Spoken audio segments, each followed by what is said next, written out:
चैत्र मासे शुक्ल पक्षे प्रतिपदा का आगमन है। प्रणव से अक्षय तलक संवत्सरों का यह चलन है। हिंदू नव वर्ष का प्रारंभ कल होने को है। चैत्र माह की प्रतिपदा, शुक्ल पक्ष की प्रतिपदा, चैत्र माह शुक्ल पक्ष की प्रतिपदा को, जिस दिन संपूर्ण सृष्टि की रचना हुई, जिस दिन श्री राम का राज्याभिषेक हुआ, जिस दिन अम्ब विप्लव हुआ और मत्स्य अवतार लेकर श्री हरि विष्णु अवतरित हुए, सृष्टि की रक्षा की, ऐसी बहुत सारी बातें, ऐसे बहुत सारे तथ्य जुड़े हुए हैं इस बहुत ही पुनीता तिथि से।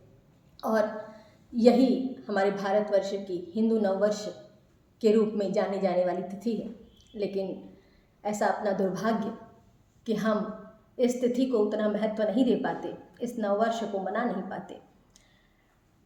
ग्रेगोरियन कैलेंडर हमारे लिए सम्मानजनक है क्योंकि हम उसी के माध्यम से चलते हैं, हमारी जीवन शैली उस पर निर्भर करती है, इसलिए हम उसका सम्मान करते हैं। लेकिन हम हिंदू नववर्ष को पुनः वो सम्मान दिलाएं, जिस प्रकार हम हिंदी के लिए कार्य करते हैं, उसी प्रकार हम इस नववर्ष के लिए भी कार्य करें और बोध करें कि यही हमारा नववर्ष है, यही भारत का नववर्ष है। 60 संवत्सरों में कल नल संवत्सर का समापन है और पिंगल संवत्सर का प्रारंभ है।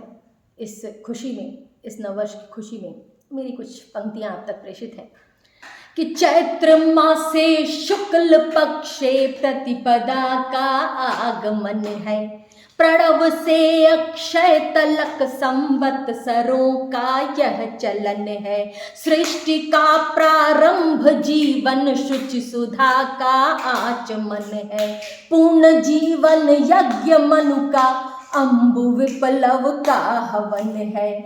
पुरा उत्कर्ष भारत का सनातन दर्श भारत का, यही नव वर्ष भारत का, यही नव वर्ष भारत का, यही नव वर्ष भारत का, यही नव वर्ष भारत का। नवरत्न स्वामी शक विजेता, विक्रमादित्य के नाम लिए बिना संवत्सर का जो उत्साह है वो अधूरा है, क्योंकि आज के युग को उनके द्वारा ही इसका आभास कराया गया।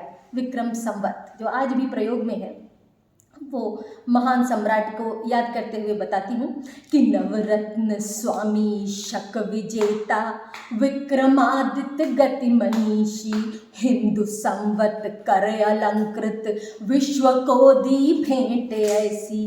मास 12 सप्त दिव प्रज्ञान का जब प्रणयन है। प्रकृति के तरुण नवरंग रूप का होता सृजन है। प्रज्ञ आकर्ष भारत का, विजय आदर्श भारत का, यही नव वर्ष भारत का, यही नव वर्ष भारत का। विक्रम संवत जो ये हमारा कैलेंडर है, इसमें सौर कैलेंडर, लूनर कैलेंडर और साथ में नक्षत्रों का भी, अर्थात सूर्य, चंद्रमा और नक्षत्रों को मिलाकर इस कैलेंडर की रचना की गई है। तो वहाँ जो लग्न थे, बहुत ज़्यादा कविता थोड़ी अधूरी रह जाएगी, तो कविता को महत्व देते हुए इस बात को थोड़ा विराम देती हूँ और बाद में कभी बताती हूँ। सुनिएगा कि चैत्र चित्रा मेष संग जब ब्रह्म ने सृष्टि रची थी। चैत्र चित्रा मेष संग जब ब्रह्म ने सृष्टि रची थी। रवि के उद्भव सत्ययुग उद्गम की भी पावन तिथि थी। श्री राम का अभिषेक हो या मत्स्य रूप में अवतरण है। देवभूमि भारती पर ब्रह्म चिंतन का जतन है। कर्म संघर्ष भारत का, प्रेम और हर्ष भारत का, यही नव वर्ष भारत का, यही नव वर्ष भारत का, यही नव वर्ष भारत का, यही नव वर्ष भारत का।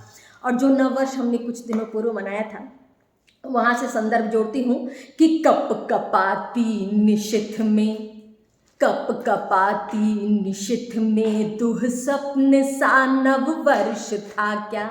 वो नव वर्ष के रूप में मनाए जाने वाला जो उत्साह है वो दूसरे पश्चिम देशों के लिए, भारत के लिए कदापि नहीं है। तो मैं पूछती हूँ कि कप कपाती निशिथ में दुह स्वप्न सा नव वर्ष था क्या। पीत पर्ण सी जरा होती प्रकृति का वर्ष था क्या। और अब क्या संजोग है, उस समय जो पीली पड़ रही थी प्रकृति और आज जो प्रकृति तमाम रंगों से सुशोभित हो रही है, तो आज क्या है कि सुखद सुयस सुगम सुफल सुयोगों का सुआगमन है। सुखद सुयस सुगम सुफल सुयोगों का सुआगमन है। वर्ण अनगिन से अलंकृत प्रकृति का अभिसरण है। तभी नववर्ष भारत का, तभी नववर्ष भारत का, ज्ञान का तर्श भारत का, सनातन दर्श भारत का। यही नववर्ष भारत का, यही नववर्ष भारत का, यही नववर्ष भारत का, यही नववर्ष भारत का, यही नववर्ष भारत का, यही